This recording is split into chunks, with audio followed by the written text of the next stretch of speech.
Stay messy. Stay messy. Stay messy. Hello, everybody, and welcome back to Stay Messy. We are back at it again.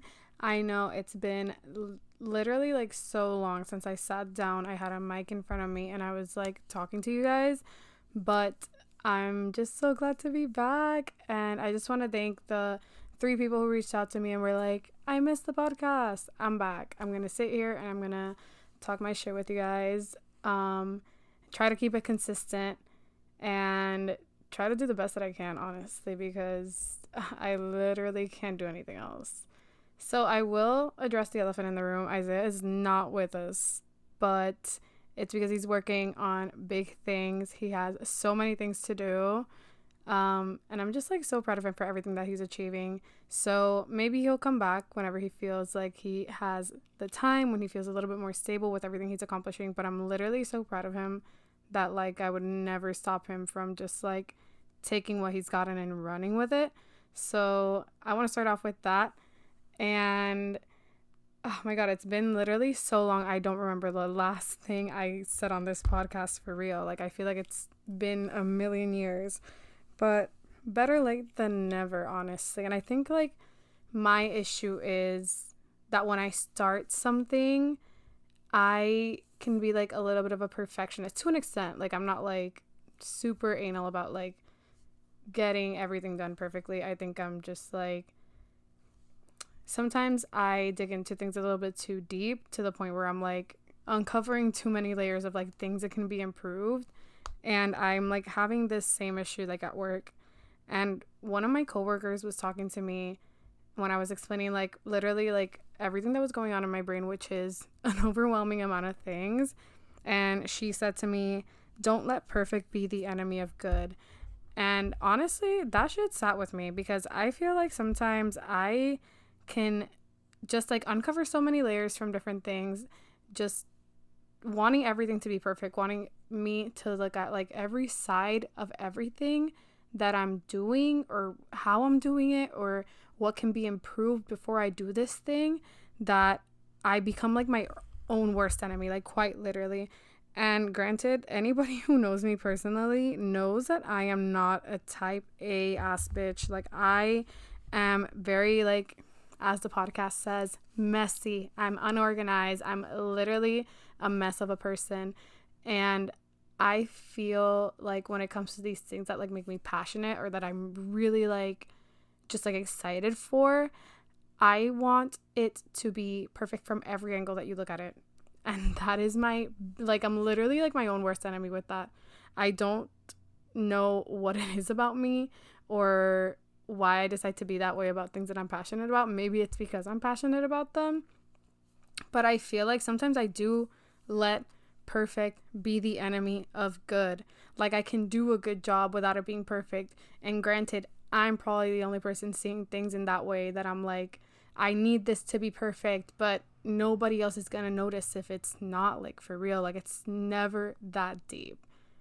I don't know why. That just really like sat with me. Like it really like, sometimes I'm like doing things and I'm like, I can't let perfect be the enemy of good. And when I think about things that way, as soon as I started thinking about things that way, like as soon as she said that, it like literally flipped a switch in me. Like I don't know what it was.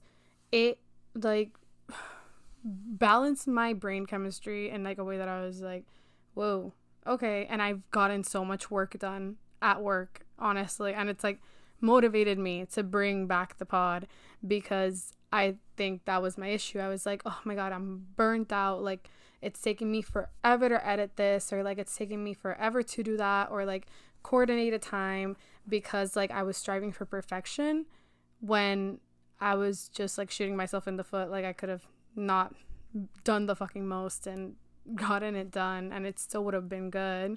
It just wouldn't have been like to what I would have wanted it to, for it to be like perfect, if that makes sense. I don't know if I'm making sense. I'm also talking to myself in a room by myself, and I literally have like the worst case of ADHD to the point that I'm sitting in my room and I cannot function without there being something on the TV. So I wish y'all could see this, have a pink like background that I found on YouTube on my TV because I need something to stimulate my brain even while I do this. I'm always like watching a show, doing something, always listening to a podcast and doing something. Like I need that constant stimulation. And I don't know if it's the ADHD brain in me, but I feel like I always have to keep my mind so busy all the time.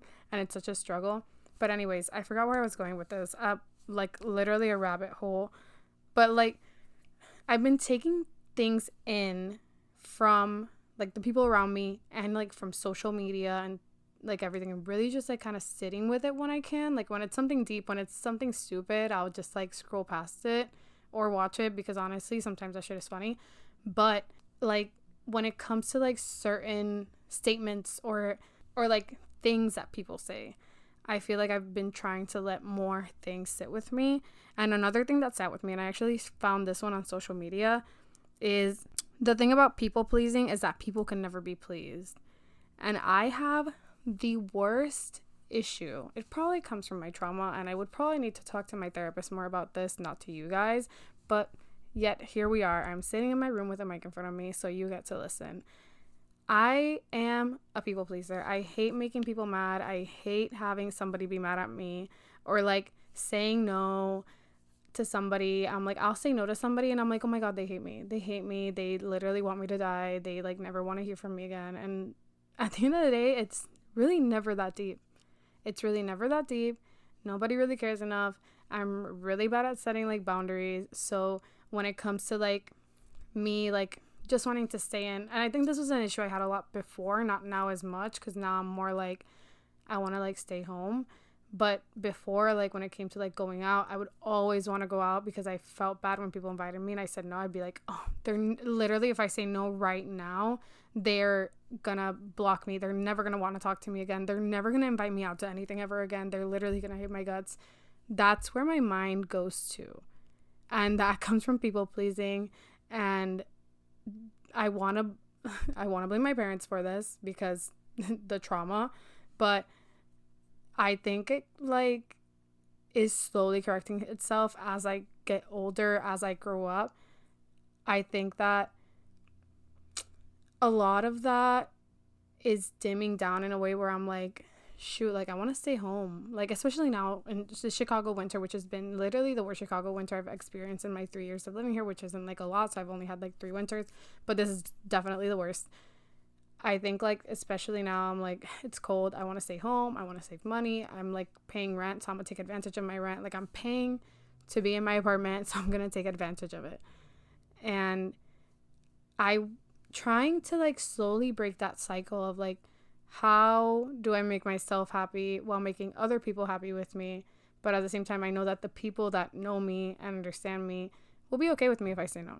They'll be fine. Like, it's not like the world is going to end. It's not like I'm going to be alone forever if I say no to this plan or say, like, you know what, I just don't want to today. And I know that the right people will understand me, which is why I feel like it's so important to surround yourself with the right people and make sure that those are the people that really know who you are and don't make you question like, oh, if I say no this one time, they're literally never going to talk to me again. Like I can say no to my friends and they're like, you know what, girl? Okay, do you. And they'll do their plan and I'll join in for the next one. And they're glad to have me the next time.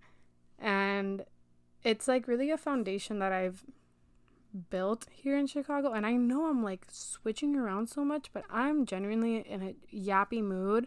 So please bear with me and follow along with my train of thoughts. I'm so sorry in advance.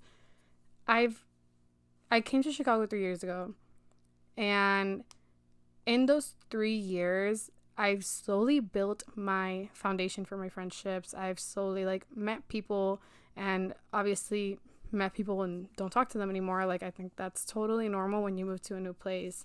You have this like cycle of starting to meet people, building out your friendships. There's people that I might not necessarily talk to as much anymore, but I still hold a lot of love for them because I guess like maybe we weren't compatible in like the way that I would have wanted them as like a friend for life, but we were definitely compatible in like the way that we got along and everything.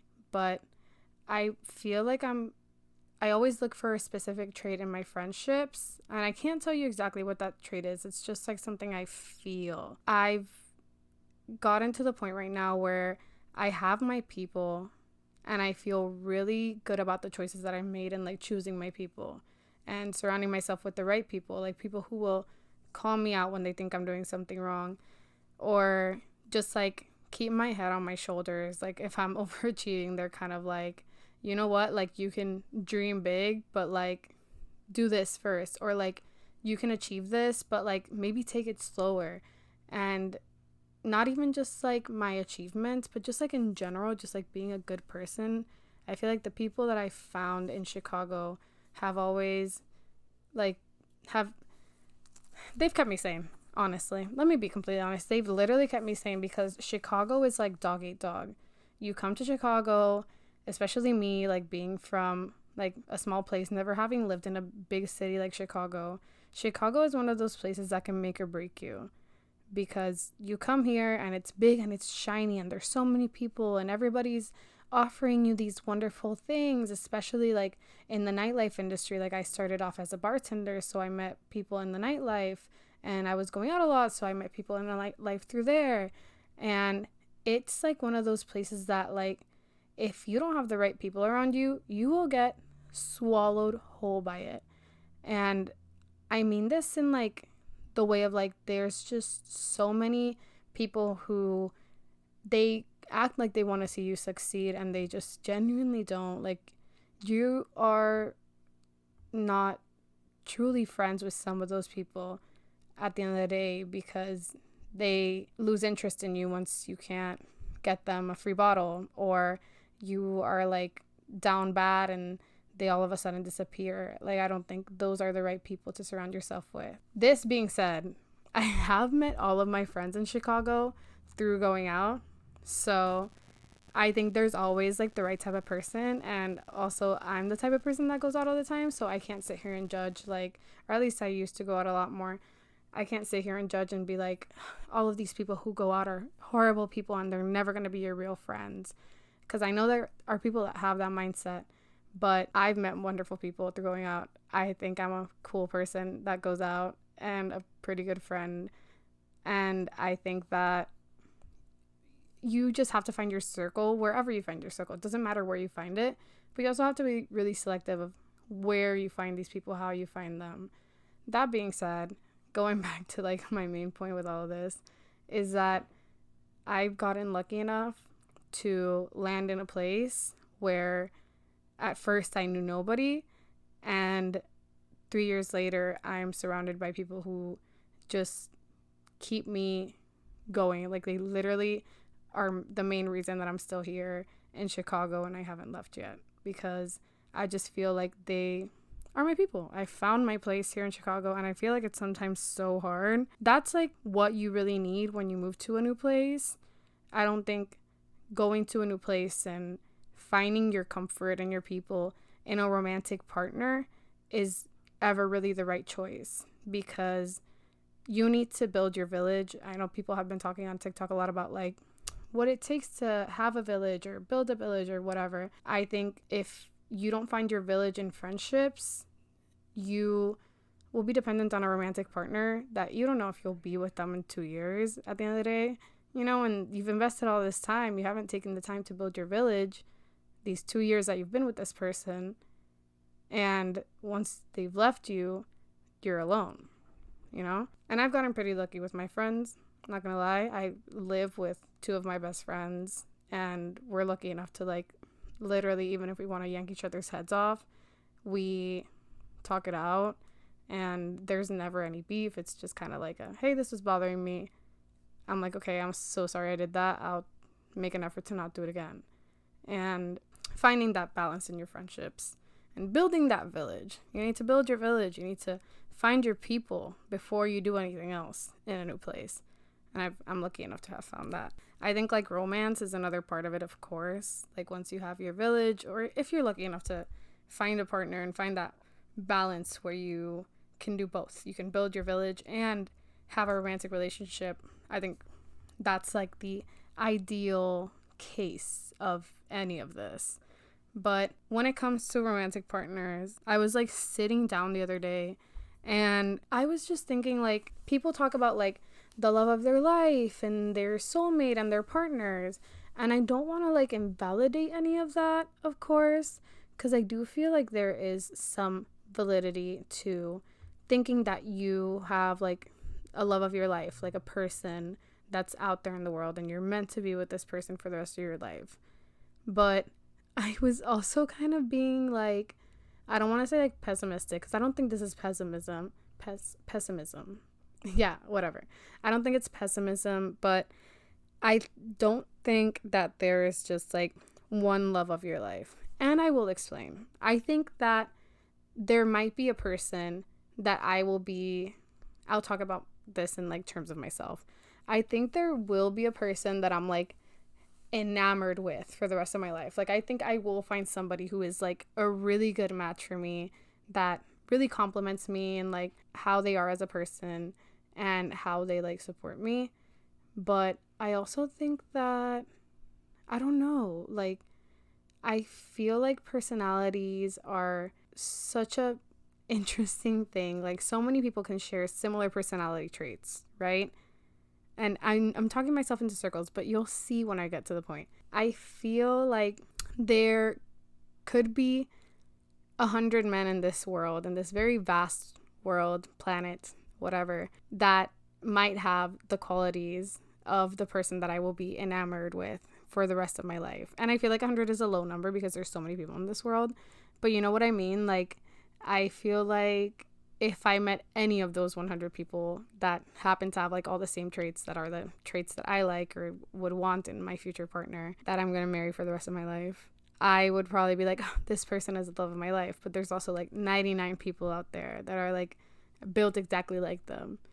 So I just think the concept of the love of your life and soulmate is so interesting, because we tend to be so sad about like losing the one person. Like, we were like, oh, this person made me so happy, and they were just like, I'm never gonna find anybody like them.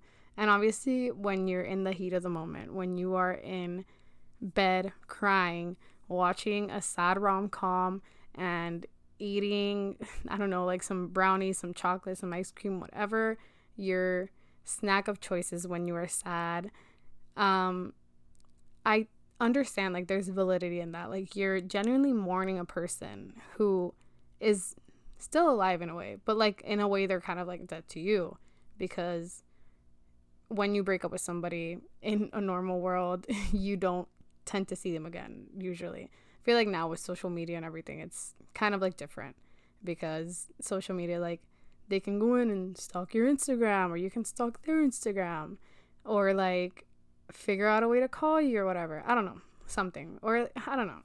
But I think like the point is, like, in a normal situation, you would break up with somebody and not see them again.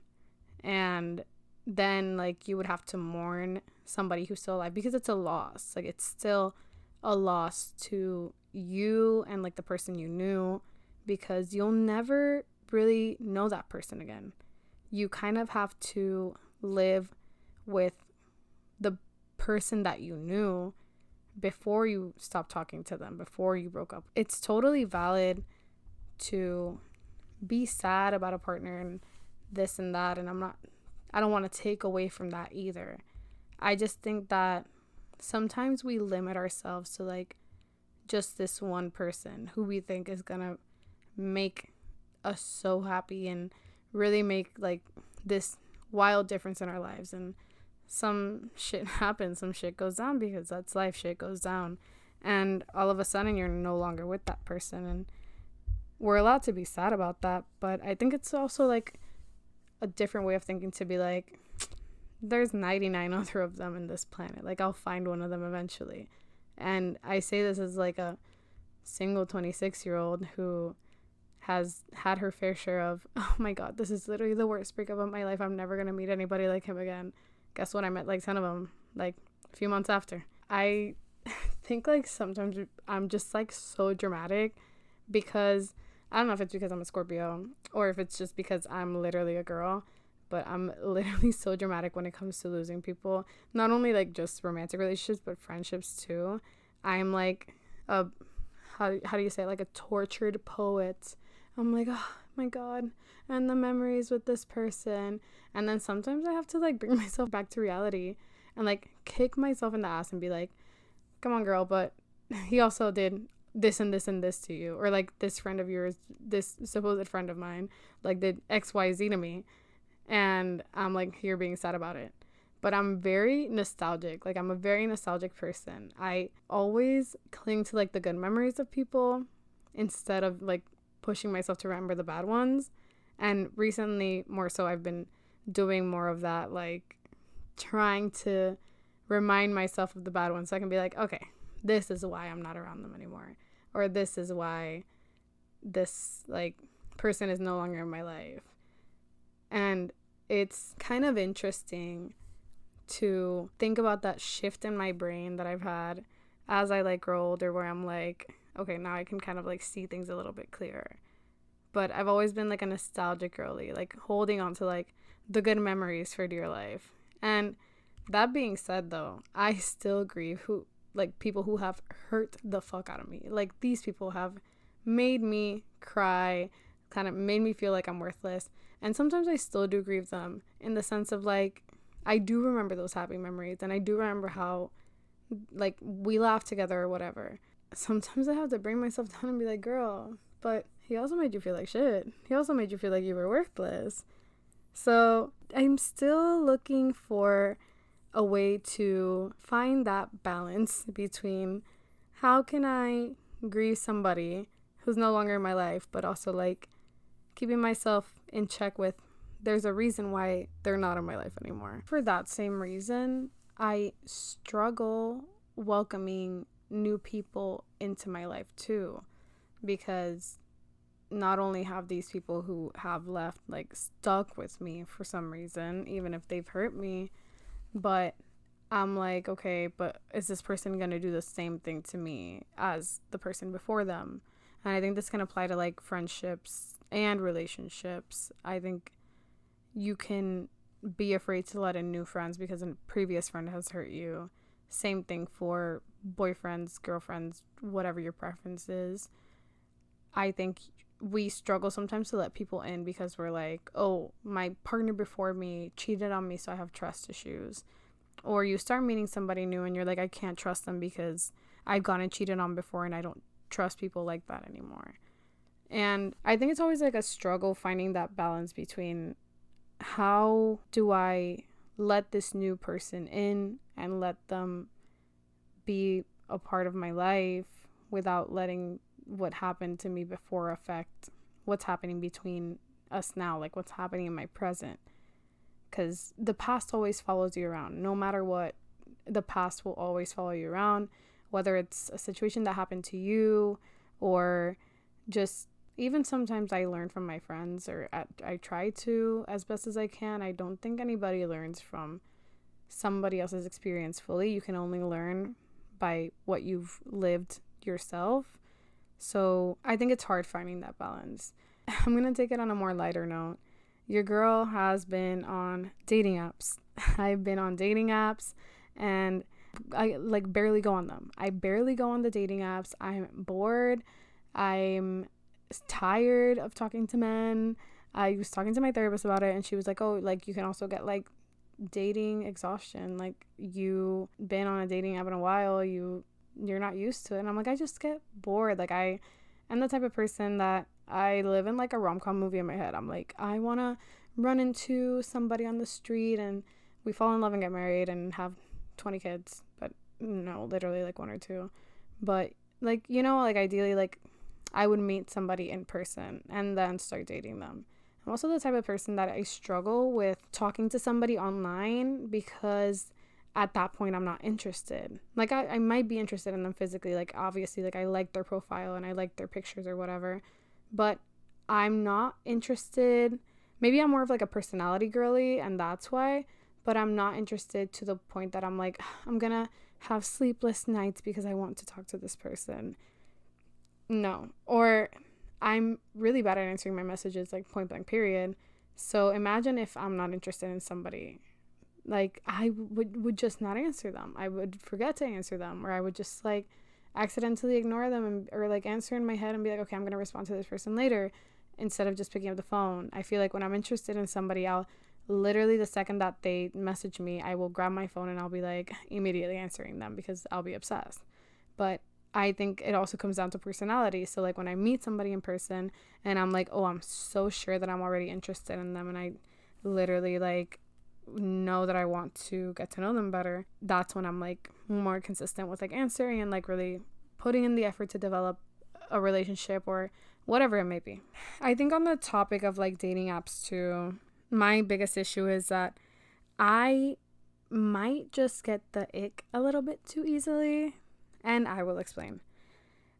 I don't like it when, and this is a habit that a lot of guys have, so please listen carefully. If you are a guy, I don't think any guys would listen to this podcast, it's for the girls, but I hate it when guys approach sexually. And I'm not saying like a guy messaging you on the first message and being like, hey, what you doing, come over. Like, obviously that's kind of icky unless that's what you're looking for. You know what, I don't judge. If that's what you're looking for, you do you, girl. I support it. It's not what I'm looking for personally. I don't want a guy to hit me up and be like, what you doing, little mama, come over. I don't want it. I also don't want a guy who, like, the other day I liked this guy on this dating app that I'm on, which I will not specify which one it is, but I liked this guy on this dating app, and we were talking about, I was like, oh, it's like so cold in Chicago, like I barely want to leave my house because it's freezing outside. And he was like, yeah, mamas, it's like whether to be like cuddled up watching a movie, like como empiernado, como que it was in Spanish, so he was like empiernados viendo película. And for anybody who doesn't speak Spanish, empiernados is like, you know, when you like cuddle and your legs are all tangled up.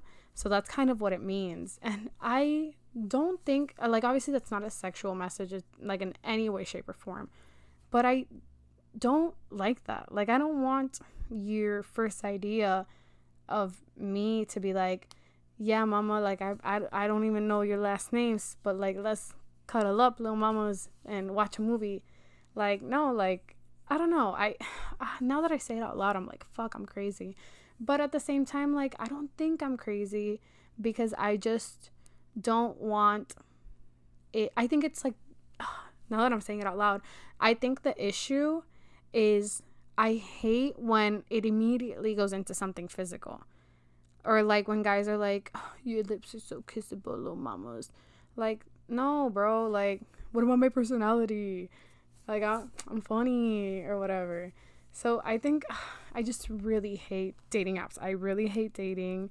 In an ideal world, I would just like have like an app that will like find the person that I'm looking for, and that's it. Like, I don't have to go through the dating app woes. I don't have to like actually try to have conversations with people who I will probably never talk to ever again in my life. I just really hate it when guys like immediately want to go into something physical or like talk about something physical. Like, sometimes they don't even want to do it, but they just talk about it because they're like, this is so attractive, like I'm definitely gonna get her like this. And I don't know if most girls feel that way, and I want to know, like, if whoever's listening, I want to know if like this move would work on you guys, because I feel like I'm not the only girl that's like, ugh, immediate ick, you know? And I don't even answer them. I was talking to my friend and I was telling her about this, and she was like, oh, I would have said this and this back. I don't remember exactly what she said right now, but she's like, I would have said this and this back. And I'm like, here's the thing, like, at that point, once they say something stupid like that, I'm like, I don't even want to answer. I don't even want to talk to them. I don't even, like, I will not waste my breath anymore. And maybe like that's my issue, like I just give up too quick, but I just really don't have the patience. And it's not even like a thing of me being like, oh, I'm just getting back into like the dating wheels of it all, or like kind of like, well, I guess like truly making the effort of dating in a way, because I'm not answering my messages, as I said before. So am I really making an effort? Who knows? I'm kind of like shooting myself in the foot with this one, but you know what I mean? Like, just like getting back into it, I'm like, should I be making more of an effort to actually try to respond Because, like, my thing is, like, I know that if I respond, I'm going to say something mean. And I know that most guys can't handle that. But it's not like something mean like your mother. It's like something mean like a sassy, sarcastic comment. And guys don't always receive those in the same way that I mean to say it. Like, it's all about the tone. And at that point, I'm just like, I'm just like getting into the weeds of it. I'm like, oh, fuck, like, I just get way too into it. Like, let's take it back to the beginning. Like, don't let perfect be the enemy of good.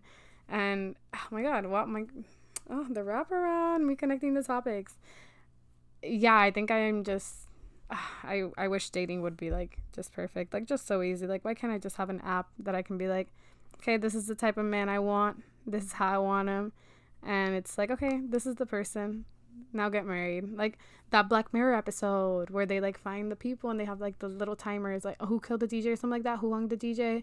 That episode was really good. That episode of Black Mirror was really, really freaking good. Anyways, I feel like that's a solid little brain dump from my end. I am so excited to be back, and I missed podcasting. I missed sitting in front of a microphone and just talking and yapping, and I feel like I yap here because this is where I'm best understood. Like, you guys know me, know my brain, know my inner workings. And I want to hear from anybody who's listening just to know, like, hey, what do you think about this? Or, like, what do you want to know? Like, I don't know, like, do you guys even want to know my opinion on things? If you do, let me know. You guys can DM the Stay Messy account, and I will definitely make an effort to go in there and look at the messages and try to discuss them in the next, like, podcast. If I have an opinion, if I'm still building my opinion on it, I might just, like, leave it for the next one. But yeah, regardless, I want to say welcome back to Stay Messy. We're back. For now, it's just you, me, and the mic. So I'll see you guys next week. And as always, stay messy. Bye.